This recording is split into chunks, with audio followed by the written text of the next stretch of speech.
tawagan ko sa si Jesus kung kailan kailangan sa palagi. Naroon at karamay siya, si Jesus. Kapag hindi ko na makaya, sa Kanya lang ako aasa.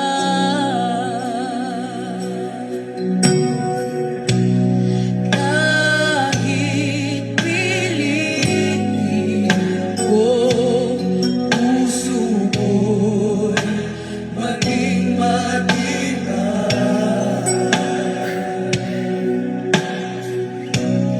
Ang kabiguan ay dumarating sa aking buhay.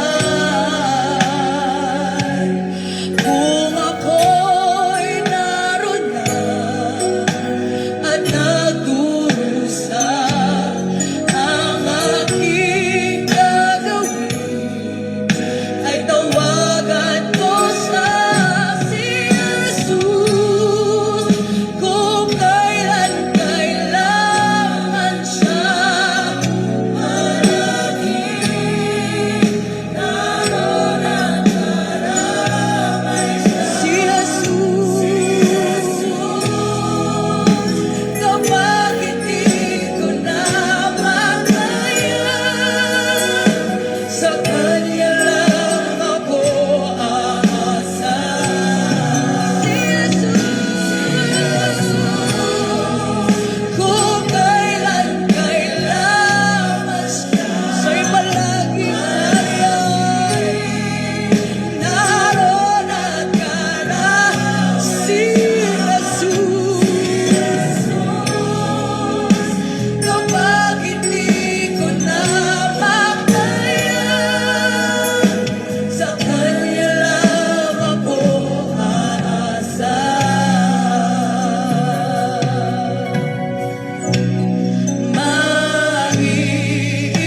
Maiiwasan ba ang iba'y mabis ang dulo?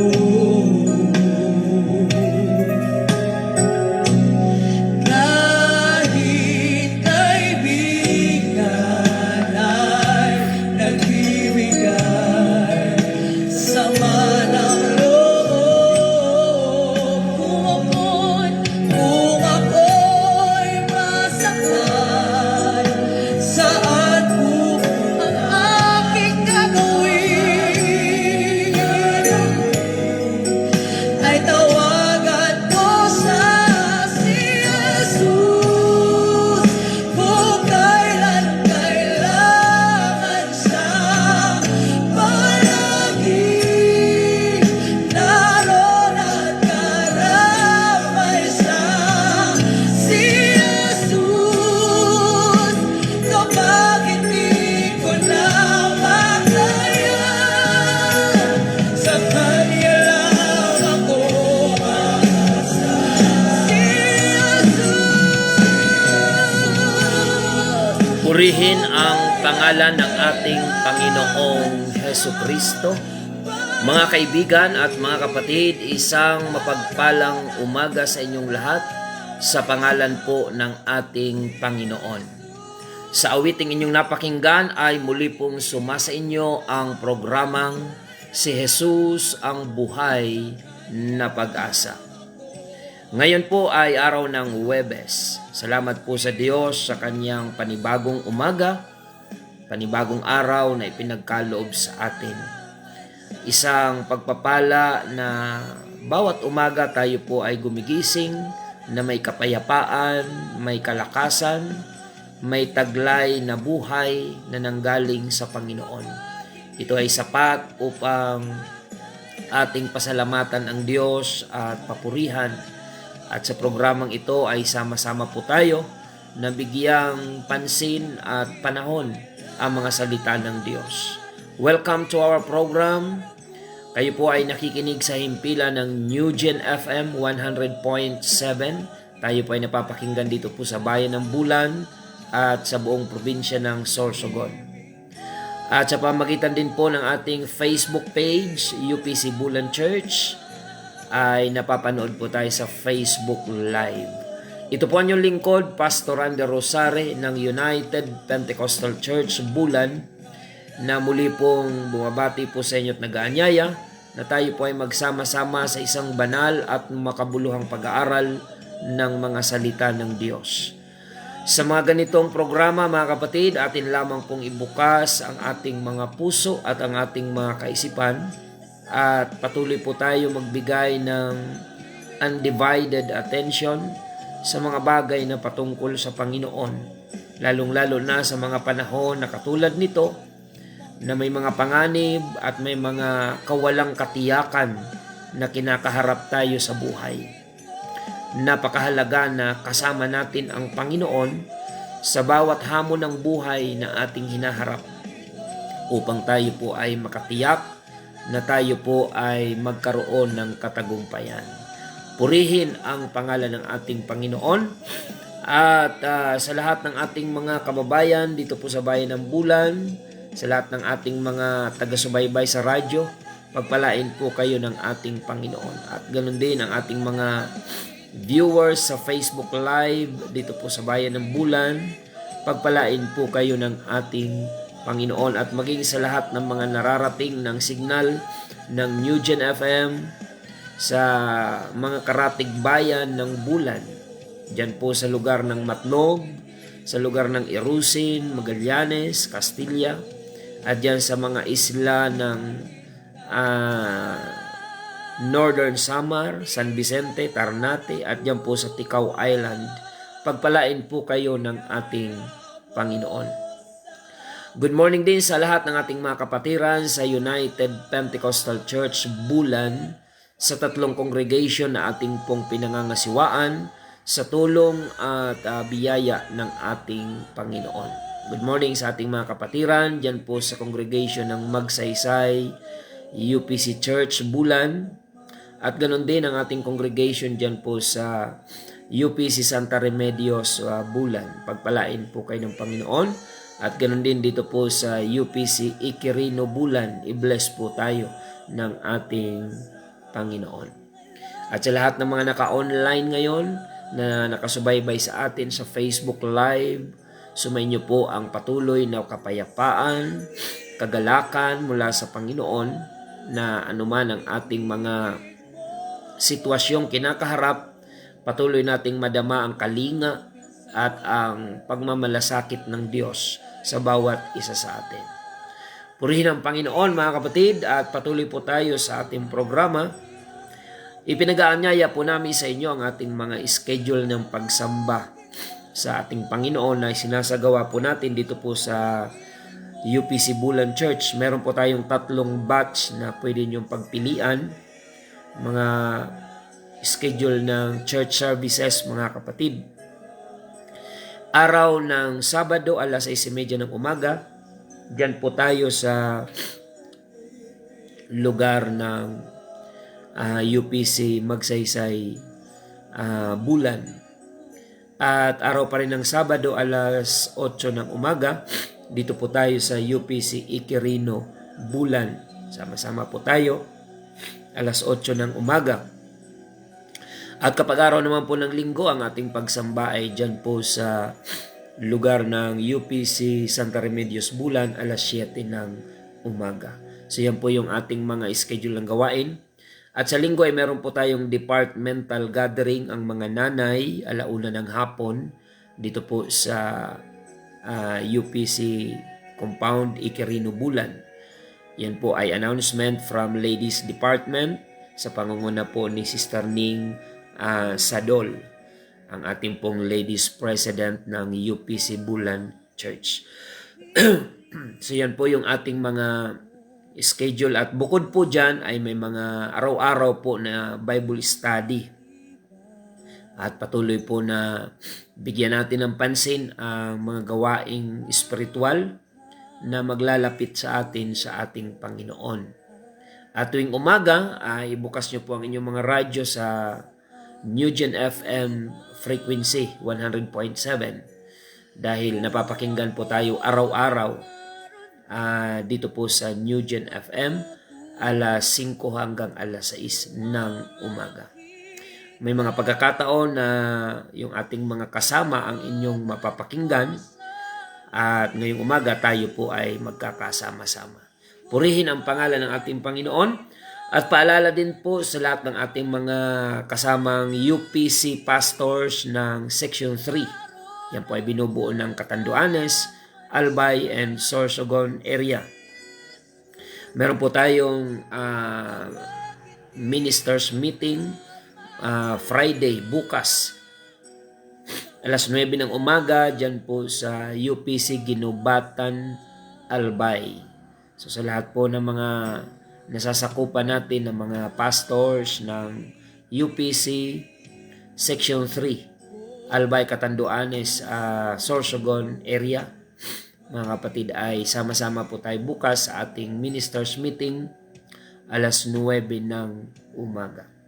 So patuloy po tayo mga kapatid. Paki-share na lang po ng ating episode ngayong umaga sa lahat ng ating mga viewers online.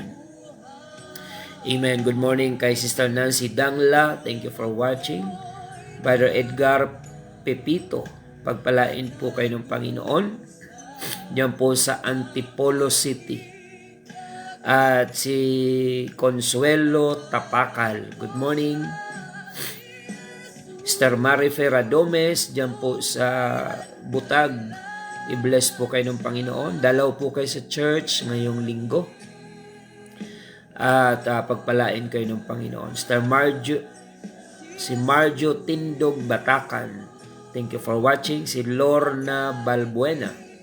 Si Ma'am Ann Bueson, dyan po sa Barangay Biton, Magallanes and family.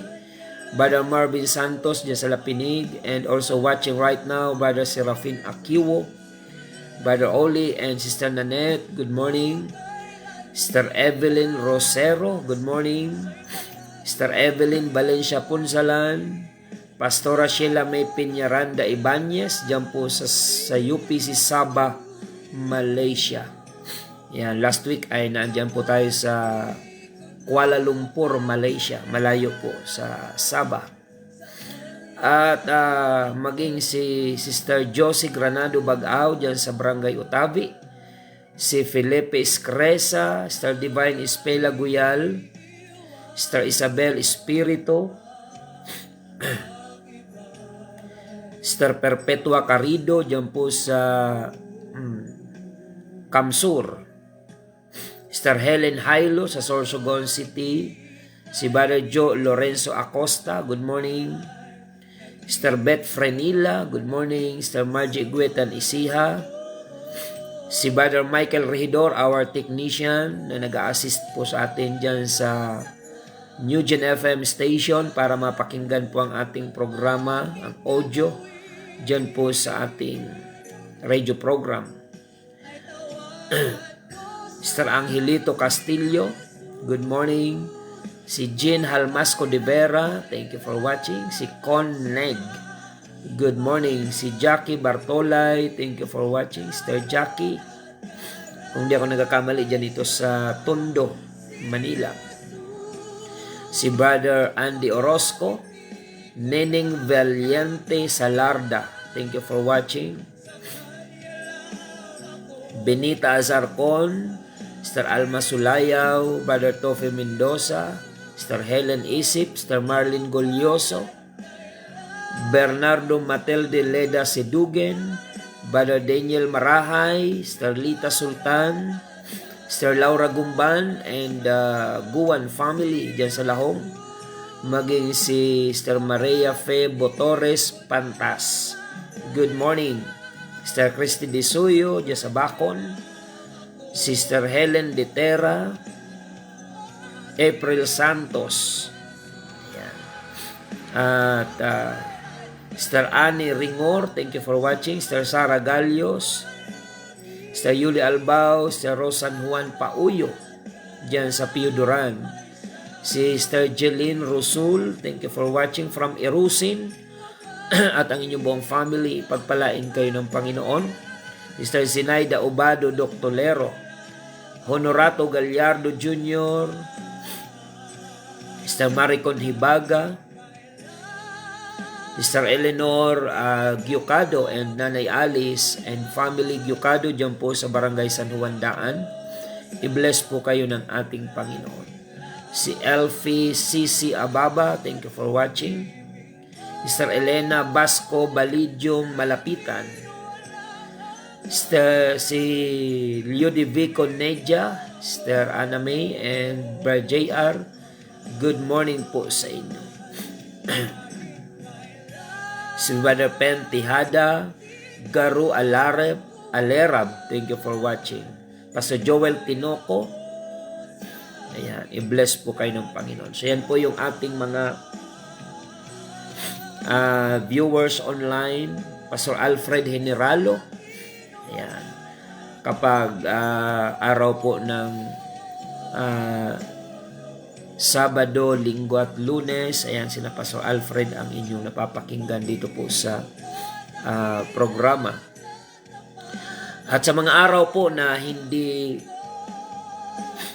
ang inyong lingkod ang nagpo-programa, sa mga viewers online, pwede po kayong sumubaybay. I-follow nyo po yung Facebook page ng New Gen FM Bulan. Ayan. Mapapanood nyo po yung ating programa na kahit hindi po ako ang nagtuturo, yung program po natin kasi sa radyo ay araw-araw po ito. Kahit sa mga panahon na hindi ako ang nagpo-program, mayroon po tayong programa. Minsan sina Pastor Alfred, sina Brother Angelo. Ang subaybayan nyo po ay yung Facebook page ng New Gen FM Bulan. Ayan. So mapapanood nyo po live yung ating programa na kahit hindi po ako yung nagtuturo, yung aking mga kasama ang nagte-take over kapag ang inyong lingkod po ay absent, mga kapatid. Kagaya kahapon, mahina yung signal ng internet dito, kaya nag-live po kahapon sina Brother Angelo. So, mapapanood nyo po yan sa page ng New Gen FM. So, i-follow nyo po yung Facebook page ng New Gen FM. Kahit ngayon, mga kapatid, dalawang Facebook page ang inyong pwedeng subaybayan dito po sa UPC Bulan Church page at ganun din sa New Gen FM. Ayan, mapapanood nyo rin po. So tayo po ay tuloy-tuloy sa ating programa, mga kapatid. Manalangin po tayo sa Panginoon bago tayo dumako sa Word of God. Let us pray. Panginoong Jesus, ngayong umaga, kami po ay nagpapasalamat sa panibagong umaga na iyong ipinagkaloob sa amin. Sa bawat magdamag na kami ay iniingatan mo sa pagtulog at muling nagigising kinabukasan, ay napakalaking pagpapala na dapat naming kilalanin at ipagpasalamat sa iyong dakilang pangalan. Panginoon, sa umagang ito, linisin mo at dalisayin ang aming mga puso. Gawin mo kaming karapat-dapat sa iyong harapan, kasama ng aming mga viewers online and our listeners on air. Patuloy mong ilapit ang aming mga puso sa iyong kalooban. At ang mga salita mo na aming mapapakinggan ngayon, nawa ay magsilbing pag-asa at kalakasan ng aming mga espiritual na buhay. Lalo na sa panahon ngayon na ang mundo ay nasa kawalan ng katiyakan. Panginoon, kumilos ka po sa aming mga kababayan. Magligtas ka ng maraming mga kaluluwa at patuloy ka magpagaling ng mga may karamdaman at may mga taglay na suliranin sa kanilang buhay sa pang-araw-araw. Katagpuin mo po ang pangangailangan ng aming mga taga-subaybay at madama nila ang iyong pag-ibig, ang iyong kalinga, ang iyong provision, ang iyong pagsama sa bawat isa hanggat kami ay nananalig sa iyong mga salita. Nangako kang hindi mo kami iiwan at hindi mo kami pababayaan. Hindi man kami marahil exempted sa mga kaganapan sa mundong ito, mga kapighatian. Ngunit ang pangako mo, you will be with us even unto the end of the world. Maraming salamat, Panginoon. Bless our listeners on air and our viewers online sa Facebook. At nawa sa maliliit naming kakayahan, idugtong mo ang iyong kapangyarihan upang maging pagpapala sa buhay ng aming mga kababayan ang programang ito ngayong umaga. Maraming salamat, Panginoon. Sa iyo lamang ang papuri, pagsambat, pagluwalhati. In the name of our Lord Jesus Christ we pray. Amen and amen. Kailangan sa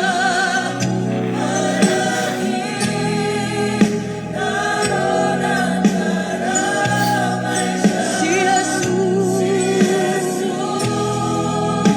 kapag hindi ko na makaya, sa Kanya lang. Patuloy po tayo, mga kapatid, sa ating pagtalakay ng salita ng Diyos. At sa pagkakataong ito, tayo po ay patuloy na magbigay ng bukas na puso para sa salita ng ating pong Panginoon. Buksan po natin ang ating banal na kasulatan at hayaan natin na ang Panginoon ay palakasin tayo, mga kapatid.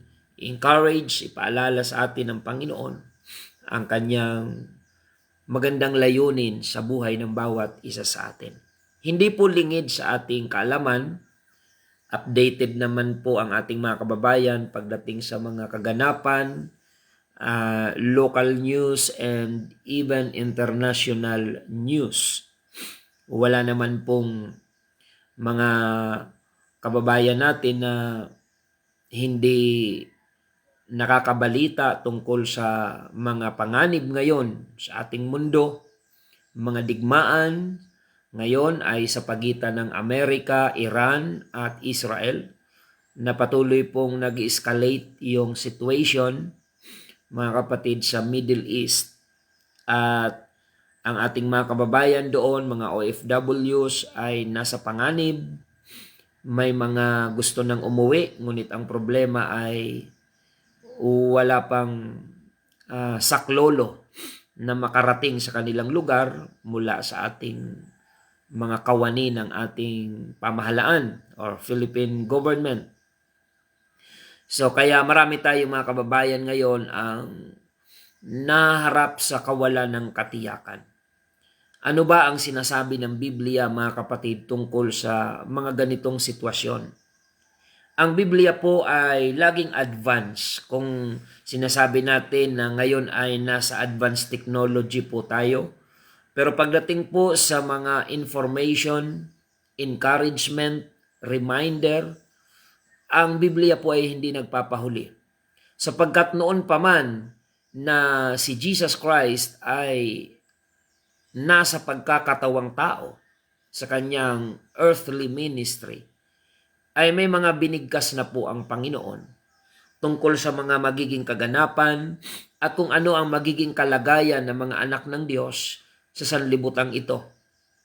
Ang sabi po ng Panginoon sa John chapter 16 verse 33, ganito po ang ating mababasa. These things I have spoken unto you, that in me ye might have peace. In the world ye shall have tribulation, but be of good cheer, I have overcome the world. Ito po ay ipinagpauna na ng Panginoon. Narito pa siya sa lupa, hindi pa siya umakyat sa kalangitan, ay sinabi na po ng Panginoon kung ano ang magiging kalagayan ng mga tao, lalong-lalo na ang kanyang mga anak, dito sa daigdig na ito, dito sa mundong ito. Ang sabi ng Panginoon, ang mga bagay na ito ay sinalita ko sa inyo upang kayo ay magkaroon sa akin ng kapayapaan. Pinapaalaala po ng Panginoon na ang kapayapaan ay tanging sa Panginoon lamang available. Sa mundong ito ay may mga usaping pangkapayapaan na tinatawag, ngunit hanggang ngayon ay malaking usapin pa rin yun. Yung tinatawag na peace talk. Puro lang talk, wala namang real peace. Sapagkat ang totoong kapayapaan, sabi ng Panginoon, sa akin nyo matatagpuan. The real peace comes from the Lord Jesus Christ Himself. Hindi galing sa sanlibutan ito. Kaya kahit anumang kaguluhan ang makita at maranasan natin sa mundong ito, laging may puwang para sa kapayapaan ang isang tao kung sa Panginoon tayo lalapit. Sa gitna ng masalimuot na mundo, sa gitna ng masalimuot na mga sitwasyon ng buhay natin, mga kapatid, laging may puwang para sa kapayapaan. Ngunit, isa lang ang dapat nating tandaan, kay Hesukristo lamang natin ito matatagpuan. So, sabi ng Panginoon, pinagpaon ako ito sa inyo, sinasabi ko ito sa inyo, upang kayo ay magkaroon sa akin ng kapayapaan. Kaya kahit anong pag-uusap tungkol sa kapayapaang usapin, kung hindi dyan kasali ang Panginoong Hesukristo, puro lang yan usapin, pero walang tunay na kapayapaan. Yung peace talk na tinatawag natin sa mundo, hindi yan magkakaroon ng tunay na peace without the Lord Jesus Christ. Amen. Puro lang yan talk, walang peace. Kahit dito sa ating sariling bansa, may mga internal na kaguluhan din tayo sa loob ng ating bansa. Na yan ay napailalim na sa maraming taon ng usapin ng kapayapaan. Peace talk, negotiation kung tawagin. Pero hanggang ngayon, di pa yan natutuldukan. Puro lang talk at walang real peace. At ngayon ay hindi lamang local issue ang tungkol sa kaguluhan, kundi ito ay nagiging worldwide na usapin, mga kapatid. Pero tandaan po natin, sinabi na ng Panginoon, na ang kapayapaan ay kay Hesukristo lamang makakamtan. Sa akin ay magkaroon kayo ng kapayapaan, sa sanlibutan ay mayroong kayong kapighatian. Nais kong ipaalaala sa mga mananampalataya ni Kristo na hindi po tayo exempted sa kung anuman ang magiging kapalaran ng mundong ito. Kung lumala man, hindi natin hinihingi. Yung kaguluhan, mga kapatid, na may mga pangamba nga po ang mga political analyst na kung hindi mapipigilan ang kaganapang ito, giyera sa Middle East, ay posibleng pagmulan ito ng tinatawag na Third World War. Pangatlong digmaang pandaigdig. Ito yung pinapangambahan ng ating mga kababayan. At posible ba ito mangyari? Hindi natin hinihingi pero may posibilidad. Maliban na lang kung mag-intervene ang Panginoon at mayroong mamagitan na ang totoong layunin ay tunay na kapayapaan. So hindi man natin kontrolado ang mga bagay na ito, ngunit maging alerto tayo sa ating kumbaga maging responsible tayo sa ating mga sarili. Na kung ang mga kaguluhang ito ay nagdudulot na ng anxiety sa buhay mo, kung ang mga kaguluhan ngayon at kaganapan sa mundo ay nagdudulot na ng depression sa buhay mo, lalong-lalo na sa mga kababayan natin na nasa lugar na naiipit ng digmaan, possible ang mga anxiety, ang depression, mga kapatid, sa kanilang mental health. Kung hindi man natin kontrolado ang ating paligid, let us be responsible sa ating mga sarili. Na kung nagdudulot na ng kagulumihanan sa buhay mo ang mga sitwasyon ngayon, I believe that it's about time for you to recognize the Lordship of our Lord Jesus Christ. Na ang sabi ng Panginoon, in me, you have peace. Sa akin ay mayroon kayong kapayapaan. Kaya sa mga kababayan natin dyan, ng OFWs na nakasubaybay sa atin, ilapit niyo po sa Panginoon ang inyong kalagayan sa mga panahon na ang sitwasyon ay hindi niyo kontrolado. Only God can rescue, can help us, mga kapatid, sa anumang sitwasyon ng ating buhay. At ito ang maganda sa Panginoon, He can use anything and anyone to answer our prayers. Kaya ng Diyos gumamit ng kahit ano at kahit sino para matugunan lamang ang pangangailangan ng kanyang mga anak na tunay na nananalig sa Kanya. So nasabi ng Panginoon, in this world you shall have tribulation. Sa mundong ito ay mayroong kayong kapighatian, whether you are Christian or not. Hindi tayo exempted sa mga kapighatian ng mundong ito. Hindi porket mananampalataya ka ni Kristo ay magiging exempted ka sa mga kapighatian. No, mga kapatid. As long as na tayo ay nasa mundong ito, anuman ang magiging kaganapan, kapalaran ng mundo, tayo ay apektado kasi nasa mundo pa tayo. But let us always remember that even though we are in this world, but we are not of this world. Our citizenship is in heaven. Temporary lamang tayo sa mundong ito. Kaya kung may kaguluhan man sa mundong ito, tiyakin natin na may kapayapaan tayo kay Kristo. May pag-asa tayo sa ating Panginoon. At ito naman yung assurance na binigay ng Panginoon sa kanyang mga anak. Yes, in this world we shall have tribulation, but, ayan, alam niyo yung salitang but, sinasalungat nito yung naunang pahayag. In this world, you shall have tribulation, but be of good cheer. I have overcome the world. Ayan.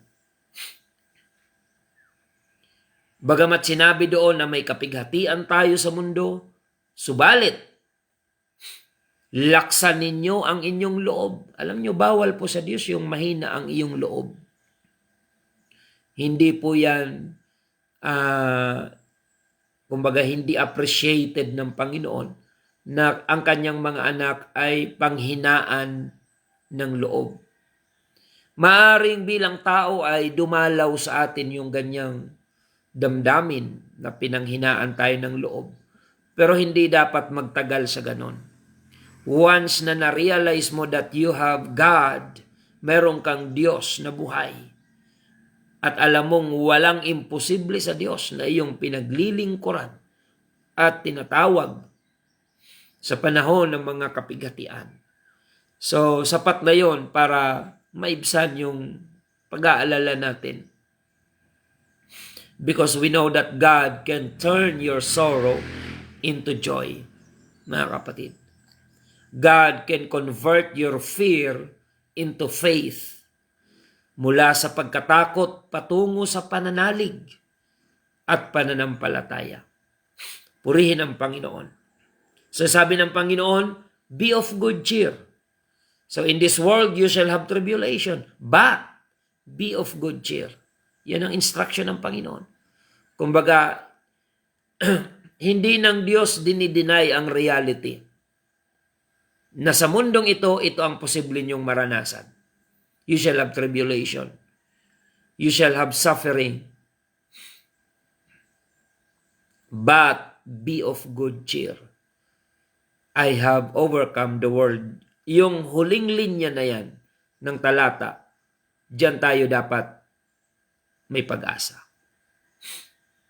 Kapag umepekto sa iyo yung last word na yan, be of good cheer, I have overcome the world. Diyan ngayon mapaparam lahat ng alalahanin natin sa mga kaguluhan ng sanlibutan, sa mga kapighatian ng mundo na nararanasan natin.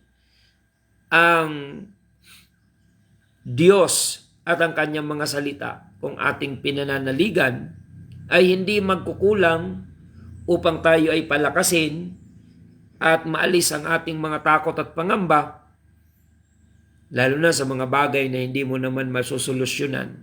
Huwag mo nang masyadong pag-iisipin, kundi ipanalangin mo sa Diyos.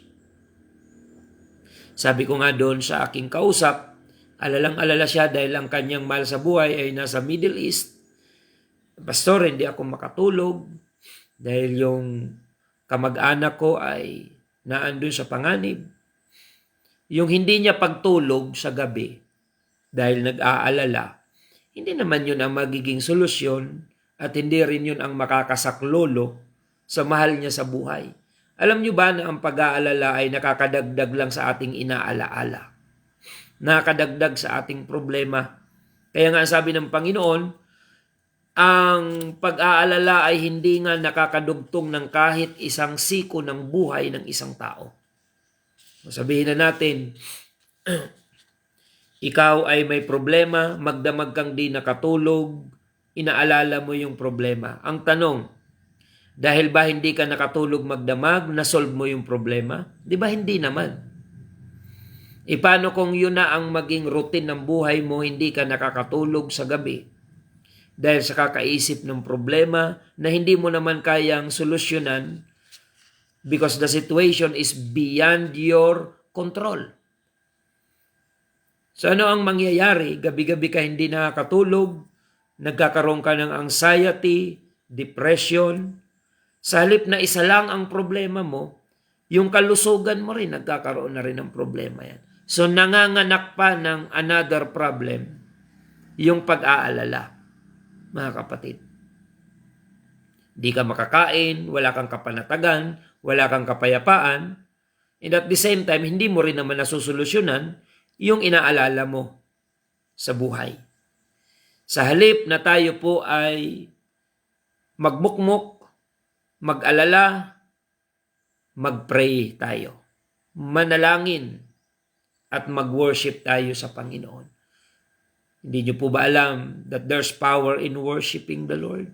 Kapag tayo ay nagpupuri, sa panahon po ni na Joshua, nung hindi nila kontrolado ang sitwasyon, sumunod lang sila sa instruction ng Panginoon. Yung wall of Jericho, napakakapal, napakataas, na hindi naman nila kayang gibain sa kanilang mga makataong kakayanan. Ano ang ginawa ng mga Israelites para bumagsak yung wall of Jericho? Na hindi naman nila yung kayang ibagsak. Wala pa namang mga heavy equipment sa panahon nila. Ang ginawa nila ay sumunod sila sa instruction ng Panginoon. Sila po ay nagpuri sa Diyos, sumigaw at humiyaw ng papuri, pinatunog nila yung trompeta, inikutan nila yung wall of Jericho 7 times. At sila ay nagpuri sa Diyos. Ano ang ginawa ng Panginoon? Bumagsak yung wall of Jericho. Hindi dahil nag-alala ang mga Israelites, kundi dahil sila'y nanalangin at nagpuri sa Panginoon. When you pray and when you worship God, something miracle will happen. Kaya ugaliin natin na sa halip na tayo ay mag-alala sa mga problemang hindi mo naman kayang solusyonan kahit tumunganga ka araw at gabi, kahit mag-alala ka araw at gabi, ang problema ay hindi mo naman kayang solusyonan, idaan mo sa panalangin at pagpupuri sa Diyos. Dahil tiyak that when you worship and when you pray to God, something good and even miracle is going to happen. Gagawin niya ng Panginoon. Ginawa niya na yan noon at alam natin that our Lord Jesus Christ is the same yesterday, today, and forever. Another verse na magbibigay ng assurance sa atin, dito po sa John chapter 14 verse 27, ang sabi po ng Panginoon, ang kapayapaan ay iniiwan ko sa inyo. Ito po ay sa pag-akyat ng Panginoon sa langit, hindi niya dinala ang kapayapaan para i-confine lamang sa kalangitan. Iniwan niya ang kanyang kapayapaan sa kanyang mga anak. Sabi dito, peace I live with you. My peace I give unto you. Not as the world giveth, give I unto you. Let not your heart be troubled, neither let it be afraid. Ang kapayapaan ay iniiwan ko sa inyo. Ang aking kapayapaan ay ibinibigay ko sa inyo. Hindi gaya ng ibinibigay ng sanlibutan, ang ibinibigay ko sa inyo. Huwag magulumihanan ang inyong puso, ni matakot man. Ayan. So ngayon, kung manonood tayo sa mga balita, ang daming nakakatakot ng mga senaryo. Mga missiles nagliliparan, mga kapatid. At ipinapakita sa mga balita yung mga wasak na mga building, mga tao nagtatakbuhan sa kabundukan upang itakas ang kanilang buhay. Mga oil refinery na nasusunog at natutupok. Mga kapatid, kung sa sanlibutan lamang tayo titingin, sapat na parang mangamba tayo at mawalan ng kapayapaan. Ngunit ang sabi po ng Panginoon sa pamamagitan po ng Hebrews chapter 12, kung titingnan po natin ang talatang ito, ganito po ang ating mababasa mga kapatid. Ang sabi po dito, looking unto Jesus. Huwag tayong tumingin lang sa mga balita, kundi tumingin tayo sa Panginoon. Kasi kung mahilig kang tumingin sa balita, pero hindi ka tumitingin sa Panginoon, ang balita ay magdudulot sa iyo ng kagulumihanan. Ngunit kung tumitingin tayo sa Panginoon, anuman ang kaguluhan sa kapaligiran, sa mundo, may kapayapaan tayong mararamdaman kay Kristo. Sabi dito sa Hebrews 12:2, looking unto Jesus, the author and the finisher of our faith. Atin daw masdan si Jesus. Sa Kanya tayo tumingin. Kapag nakatingin ka sa Panginoon, hindi ka lulubog sa mga suliranin. Kagaya sa panahon ni Pedro. Alam nyo ba, among the disciples of Jesus Christ, tanging si Pedro ang nakaranas lumakad sa ibabaw ng tubig. Sabi po ng mga atheist, kaya raw nakalakad si Pedro sa tubig dahil ang tubig daw ay pwedeng lakaran kapag nagyayelo. Kaya hindi raw yun miracle. Mga kapatid, oo, may mga karagatan sa mundo na nagyayelo na pwede kang lumakad sa ibabaw nito. Pero sa panahon na si Pedro, sa panahon nung si Pedro ay lumakad sa tubig, ay hindi po nagyayelo yung tubig. Dahil ang ikinalubog ni Pedro ay nung nakita niya ang paparating na alon. Wala pong nagyayelong tubig na umaalon. Kapag ang tubig ay naging matigas, yelo, permanente yon. Lalo na kung mula sa ilalim hanggang ibabaw ay makapal yung tubig ng dagat na nagyayelo. Nakikita naman natin yan mga kapatid sa mga balita. Tuwing winter time, may mga barko nga na nai-stuck pa doon sa nagyayelong dagat. Kaya yung mga crew ng barko ay pwedeng maglaro ng ice skating doon sa ibabaw ng dagat. Hindi yun umaalon. Kasi matigas yung tubig. Hindi po ganon ang senaryo sa panahon po ni Pedro. Nakalakad siya sa tubig kasi siya po ay bumaba sa bangka. Habang siya ay nakatingin kay Jesus Christ, hindi siya lumulubog. Subalit, nung siya po ay na-distract sa paparating na alon, ayan, umaalon yung dagat, kaya hindi totoo na nagyeyelo yung dagat na nilakaran ni Pedro. Na-distract po si Pedro, sa halip na siya ay nakafocus ang tingin kay Kristo, lumingon siya sa paparating na alon, kaya nagkaroon siya ng pangamba. At yung pagtingin niya sa alon, nagdulot sa kanya ng takot, at yun naman ang naging kausa ng kanyang paglubog. Sa panahon natin ngayon, kung titingin lang tayo sa mga alon ng balita, sa mga alon ng digmaan na naririnig natin araw-araw sa mga news, ay lulubog talaga tayo sa kawalan ng pag-asa. Mga kapatid, idagdag pa dyan yung mga pagsasamantala ng mga gasoline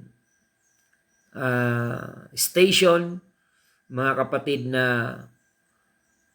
kahit binili naman nila ng mura yung stock nilang gasolina, sinasamantala nila yung sitwasyon, mga kapatid, upang itaas yung presyo. Kaya kung may mga negosyante na mapang-abuso, matakot kayo sa Diyos. Kung alam naman ng Diyos na yung binili nyong stock na gasolina ay hindi pa naman mataas, kasi dapat magtataas sila ng presyo kapag dumating yung bagong supply na mataas ang presyo. Mga kapatid, yun yung tama, mga kapatid. Makatarungang pagninegosyo. Pero yung porket nabalitaan mo na may giyera sa Middle East, ang dami mo pang old stock. Bigla mong itinaas din yung presyo, may pananagutan ka sa Diyos dahil pinapahirapan mo yung tao. Kaya may pagninegosyo na masama at mayroon namang pagninegosyo na makatao. Doon lang tayo sa makatao, mga kapatid. So kilala nyo naman ang inyong sarili. Kung kayo nagninegosyo ng gasolina, binili nyo ng murang halaga, tapos nabalitaan nyo lang sa national news na nagtaas na sa Maynila, hindi mo pa naman naubos yung old stock, itinaas mo na ng katakot-takot, may pananagutan ka sa Diyos sa ganyan. Ha? May pananagutan ka sa Panginoon. Yung pag-aabuso sa kahirapan ng mga taong nahihirapan na. Huwag na tayong magdagdag ng pahirap sa mga nahihirapan na. So sa panahon ngayon, tumingin tayo sa Panginoon.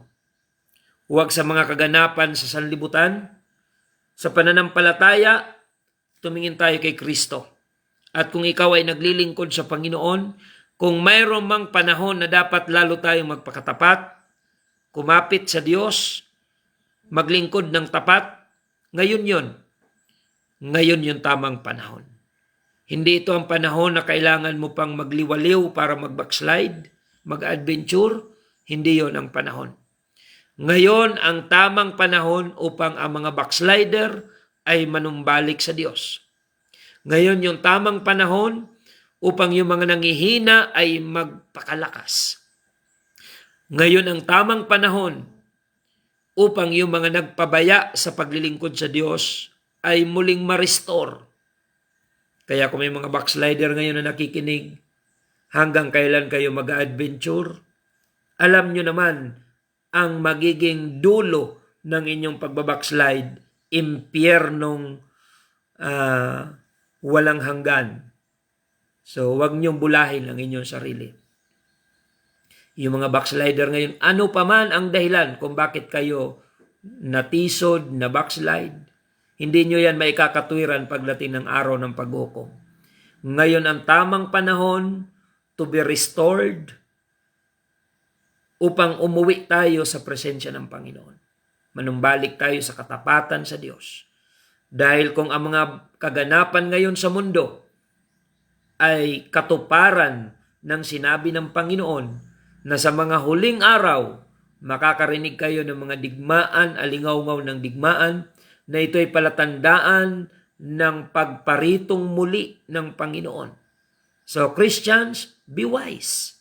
Kung nakikita mong nagaganap na ang mga nakasulat sa Biblia, signs of the end time, nakikita mo naman yan, hindi ka ignorante sa Biblia, at naniniwala ka rin naman na accurate ang Biblia, huwag nating bulahin ang ating sarili.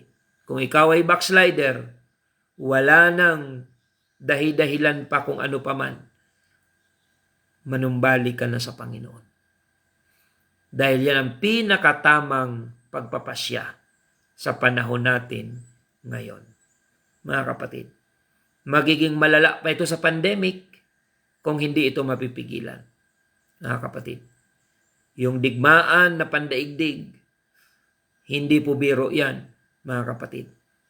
Ngunit, kung tayo ay nakafocus sa Panginoon, ang mundo man ay magkaroon ng kaguluhan, ngunit meron tayong kapayapaan sa Panginoon. Dahil ang buhay natin, hindi naman talaga natin ito hawak. Diyos lang ang nakakaalam. Kaya sa Diyos na tayo kumapit. Sa panahon ng kaguluhan ng mundo, huwag na huwag tayong lalayo kay Kristo. Let us serve the Lord with gladness. It's about time to commit our lives in the Lord. Maglingkod tayo sa Panginoon.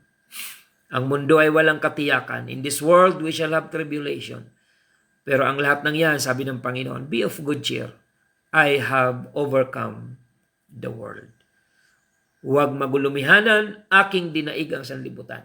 So kung ang Panginoon ay nagbigay assurance na tayo ay magtatagumpay as long as na tayo ay nananatili sa Kanya.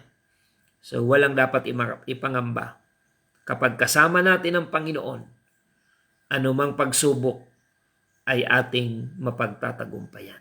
Maraming salamat mga kaibigan at mga kapatid. Nawa ay nabigyan kayo ng encouragement and at the same time reminder na sa mga huling panahong ito, ang matatalinong Kristiyano ay lalong magpapakasigasig sa paglilingkod sa Diyos. Yan ang pinakamatalinong pagpapasya kung ikaw ay mananampalataya. It's about time to be more committed to God, mga kapatid. To be more submissive and obedient to the will of God. Ito yung panahon na yun, mga kapatid. So maraming salamat sa inyong pagsubaybay, pagpalain kayo ng Panginoon, at nawa ay pinalakas po kayo ng Diyos sa umagang ito. Tayo po ay manalangin. Panginoong Jesus, kami po ay nagpapasalamat sa paalaala mo sa amin sa umagang ito. Ang salita mo ay kalakasan namin. Ang salita mo ay pag-asa namin. Ang salita mo ay kapayapaan namin bilang mga naglilingkod sa iyo. Kasama ng aming mga viewers online and listeners on air sa radyo, dalangin po namin na ang mensahe ngayong umaga nawa ay maging kapaki-pakinabang at mag-inspire sa buhay ng aming mga taga-subaybay. Na kung mayroong mga nangihina spiritually, piliin nila ang magpakalakas. Sapagkat ikaw ay laging nakahanda, ang iyong kamay ay laging nakaabot doon sa mga nadapa na gustong bumangon. Panginoon, dalangin po namin, O Diyos, yung mga nangihina ay iyong palakasin, yung mga nakakalimot ay iyong paalalahanan, at yung mga wala pa sa paglilingkod sa iyo, dalhin mo sa iyong kaharian. Gamitin mo po ang programang ito upang ma-reach out ang maraming lost, maraming naliligaw na kaluluwa, ng mga tupa, at dalhin mo sa iyong kawan at sa iyong palad. Salamat, Panginoon. Yung mga may karamdaman din na nakasubaybay ngayon, dalangin po namin na iyo pong pagkalooban ng kagalingan. At ang mga gawain, patuloy na maging masigasig ang mga kapatiran. Kung may mga nanglulupaypay, ay magpakalakas. Kung may mga nakalimot, ay iyo pong paalalahanan na manumbalik po kami sa aming unang pag-ibig sa iyo. Maraming salamat po, Diyos. Ito pang aming samot dalangin in the name of our Lord Jesus Christ we pray.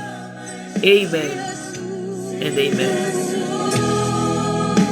kapag hindi ko na Mga kapatid, bago tayo magtapos ay sa mga nais pong kasama sa ating pagsamba sa Panginoon, ipinag-aanyaya po namin sa inyo ang ating batch by batch na pagsamba.